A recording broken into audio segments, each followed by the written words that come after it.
financial or money na ginagamit sa ating pamilya. Pangatlo is, yung sa natin, sa mga gawain bahay, kung nagagawa ba natin yung responsibility natin sa gawain bahay, nagagawa ba natin yung mga dapat natin gawin or yung mga dapat gawin.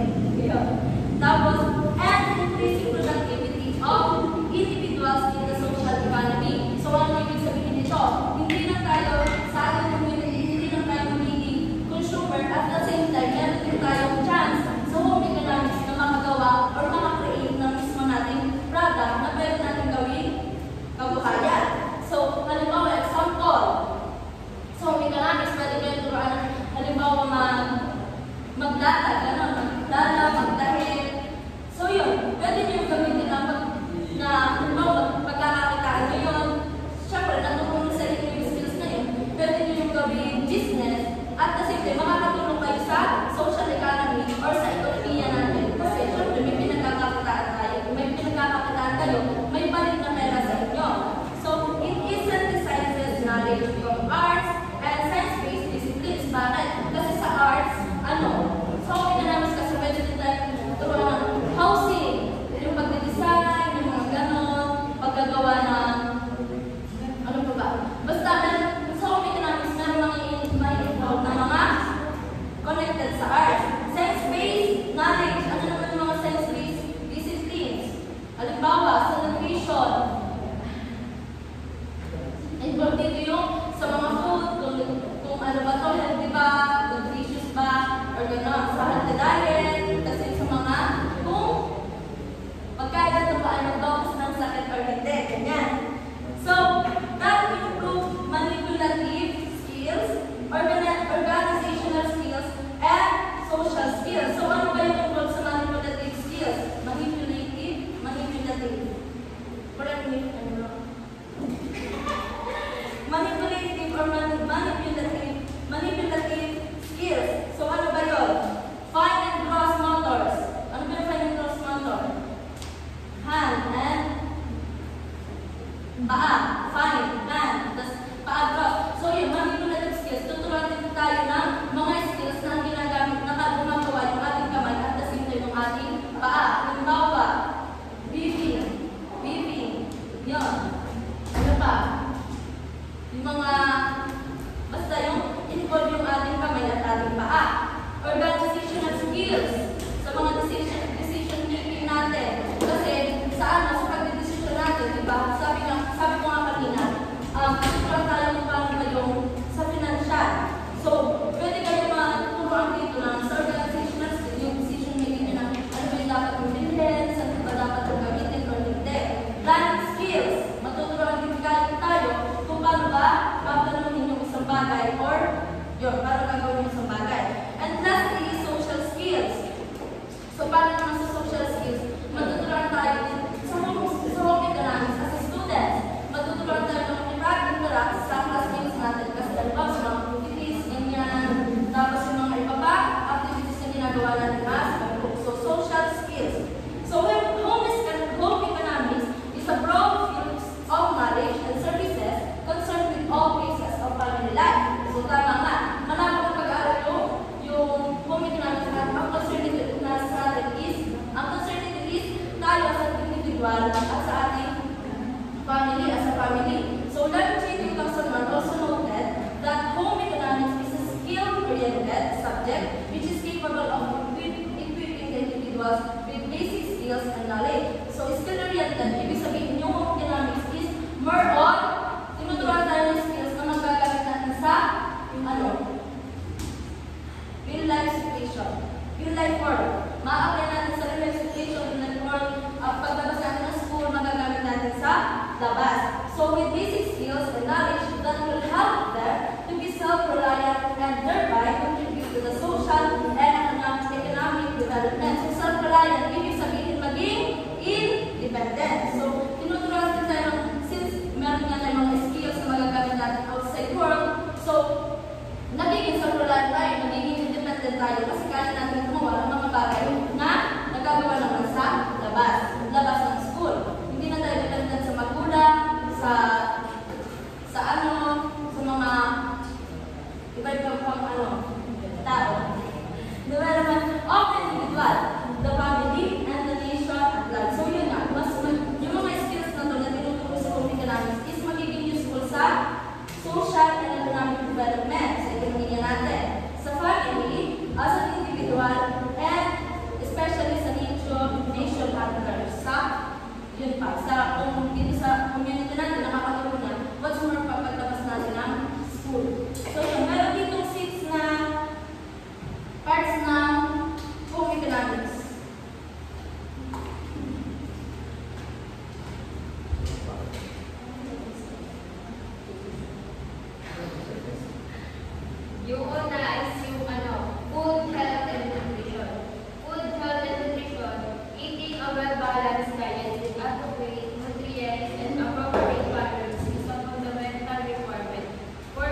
Kaya nga sa isang product, meron nakalagay doon na food health nutrition, kung ilan yung calories, kung ilan yung fats, gano'n. Importante natin tingnan yun pag kumakain tayo ng mga ready to eat na mga food. Dahil pag similarity of poor or inappropriate diet cases, people at greater risk of infection and a range of chronic illnesses, including cancer, diabetes, and cardiovascular disease. Ayun. Pag hindi natin alam na mali na pala yung mga kinakain natin, dahil nga masarap, nagkakaroon na pala tayo ng sakit, tapos bumababa na pala yung nutrients natin. Next is yung personal finance and family resources. Is the financial management which an individual or a family unit performs to budget, save, and spend monetary resources over time, taking into account various financial risks and future livelihoods. Ito. Kaya importante yung tinuturo dito sa ating mga magulang natin. Kasi diba, merong mga mangyayari na yung biglaan, tapos sabay ganagamit natin yung pera na naiipon, tapos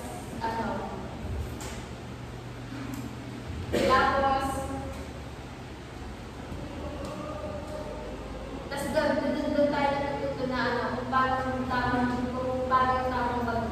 pag-budget ng pera, kung paano mag-save. Kaya di ba minsan ginagawa tayo ng mga parents natin ng bank account, tapos doon tayo nag-iipon para magamit natin yung sa future. Tapos gano'n din yung ginagawa sa ating mga magulang natin na ginagamit natin pang-aral. Next yung textile and clothing. So, textile and clothing is about the design, manufacture, and marketing of clothing and footwear and other textile products. So, dito naman, if yung product mo is about clothing or t-shirt, mga ganon, papasok dito yung design. Kung anong pattern, anong design na ilalagay mo dun sa damit na gusto mong i-benta. So, manufacture is dito naman magiging resource for ka. Example na lang halimbawa yung mga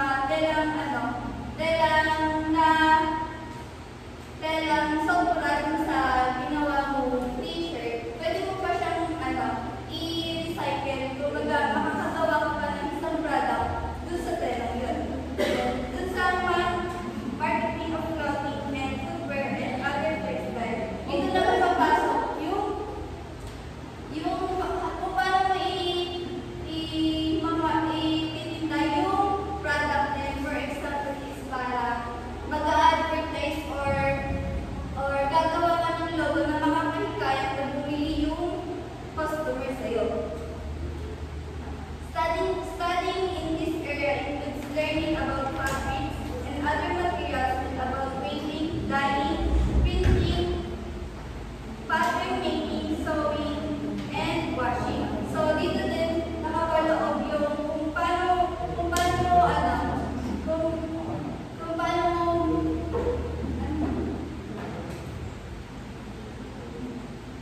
so dito mo matutunan na kung ano dapat yung fabric na kailangan mo dun sa product mo. For example na lang is cotton or silk. Example. So dito din pag-aralin din natin kung paano mag-dyeing, kung paano i-print yung sticker. For example dun sa t-shirt na product na ibebenta mo.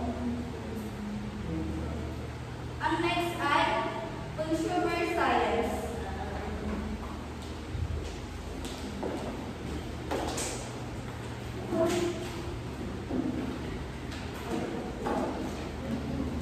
Sa consumer science naman, consumer science is a social discipline that focuses on the interaction between people and the environment. Some of topics address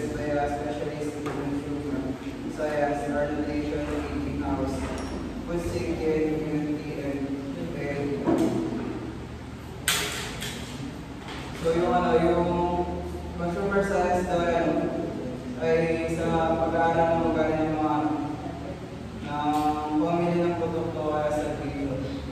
Tapos, yung sa consumer science, may iba't ibang larangan tulad ng economics, social, at marketing. Tapos, sa mga bilang isang consumer science, ay dapat meron isang type na kailangan unawain yung mga kadahilanan ng mga nakaka-influensya sa issue ng mga consumer. Tapos, yung pangalawa ay i-analyze ko yung mga pattern ng pag-uugali sa pagbili. Then yung sunod ay magbigay ng information para sa mga negosyo. Tapos, para mabuti yung mga produkto sa service.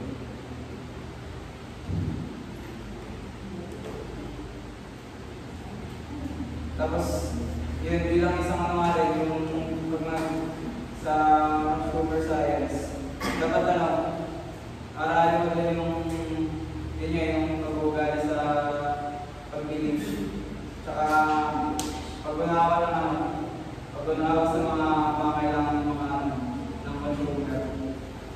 Tapos yun, kailangan mo rin ng strategy sa pag-marketing.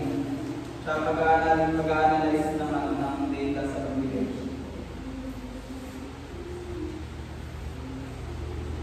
Tapos, yung sinasabi rin dito na yung mga naka-address na topics din ay hindi lang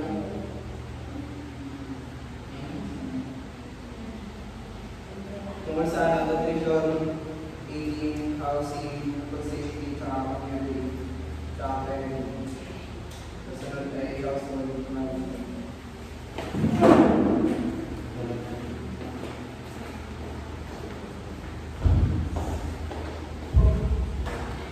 Household management refers to the various tasks and chores associated with the organization, financial management, and the day-to-day operations of household. Housekeeping is a term that is sometimes used to refer to the cleaning and physical upkeep of a house, as distinct from financial issues or outdoor maintenance.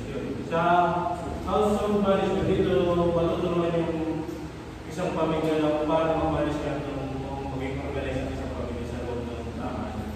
Dito parang tuturuan kung parang magbibigay ng schedule, magbibigay ng tips, gano'n.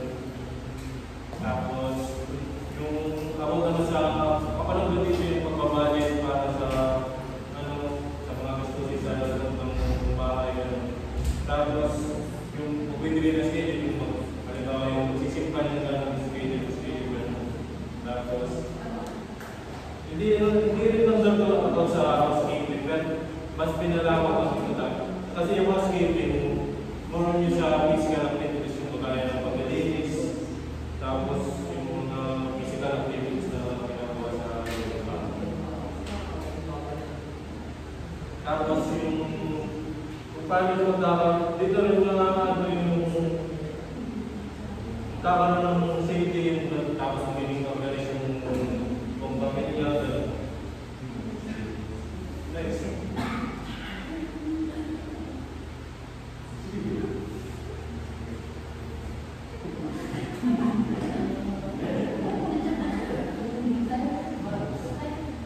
Next ay human development.